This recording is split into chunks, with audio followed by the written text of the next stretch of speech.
Assalamualaikum warahmatullahi wabarakatuh. Kami dari kelompok 12. Saya Nafisa Nur Ahmadini di sini sebagai moderator dan ada Bunga dan Mardiana sebagai pemakalah. Kami di sini ingin menjelaskan tentang bab 2, yaitu sistem dinamika demokrasi Pancasila. Kepada pemakalah dipersilahkan. Hakikat demokrasi. Hakikat demokrasi adalah sistem bermasyarakat dan bernegara serta pemerintahan yang memberikan penekanan pada keberadaan kekuasaan di tangan rakyat, baik dalam penyelenggaraan negara maupun pemerintahan. Salah satu contoh demokrasi di lingkungan keluarga yang pertama berlaku adil terhadap seluruh anggota keluarga. Yang kedua, setiap anggota keluarga bebas mengeluarkan pendapat. Ketiga, mengatasi masalah keluarga dan musyawarah. Keempat, mendahulukan kepentingan bersama. Makna demokrasi. Kata demokrasi berasal dari kata dalam bahasa Yunani, yaitu demos yang berarti rakyat dan kratos atau kratein yang berarti pemerintahan, sehingga dapat diartikan sebagai pemerintahan rakyat. Kata ini kemudian diserap menjadi salah satu kosakata dalam bahasa Inggris, yaitu demokrasi. Dalam pandangan Abraham Lincoln, demokrasi adalah salah satu sistem pemerintahan dari rakyat oleh rakyat untuk rakyat. Klasifikasi demokrasi.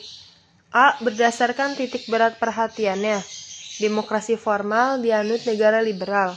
B. Berdasarkan ideologi. Demokrasi gabungan dianut negara non-blok. C. Berdasarkan proses penyaluran kehendak rakyat. Demokrasi material dianut negara komunis.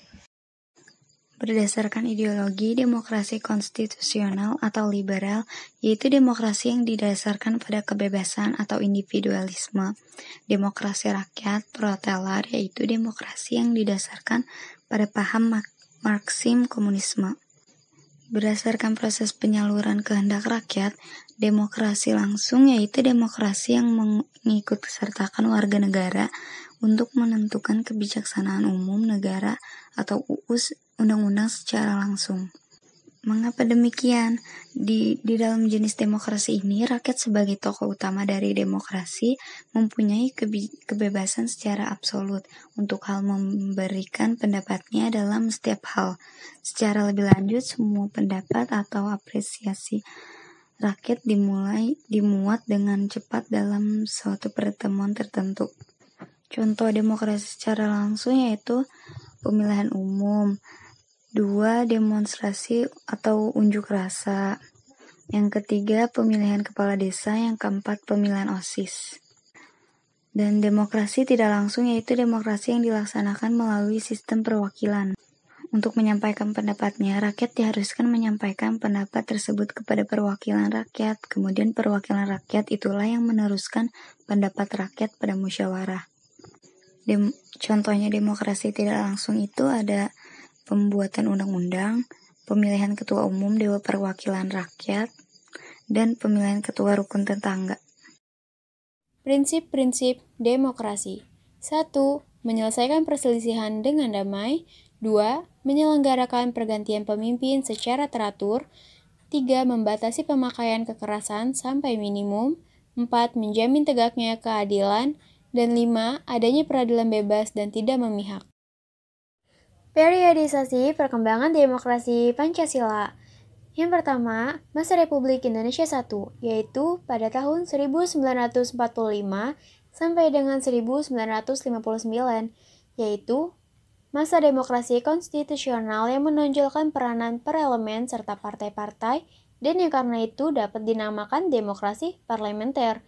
Yang kedua, masa Republik Indonesia II, yaitu pada tahun 1959 sampai dengan 1965, yaitu masa demokrasi terpimpin yang dalam banyak aspek telah menyimpang dari demokrasi konstitusional yang secara formal merupakan landasan dan menunjukkan berbagai aspek demokrasi rakyat.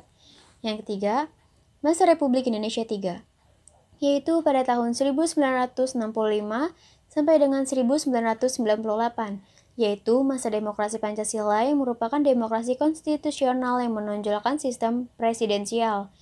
Dan yang terakhir yaitu yang keempat, masa Republik Indonesia IV, pada tahun 1998 sampai dengan sekarang, itu masa reformasi yang menginginkan tegaknya demokrasi di Indonesia sebagai koreksi terhadap praktik-praktik politik yang terjadi pada masa Republik Indonesia III. Masa-masa perkembangan demokrasi Pancasila. 1. Berfungsinya pers yang mendukung revolusi kemerdekaan. 2. Partai-partai politik tumbuh dan berkembang. 3. Dibentuknya KNIP mengganti parlemen, menghindari presiden sebagai diktator. Dan yang keempat, keluarnya maklumat Wapres mendorong pembentukan partai politik. Sekian dari kami. Jika ada kesalahan kata, mohon dimaklumkan. Wassalamualaikum warahmatullahi wabarakatuh.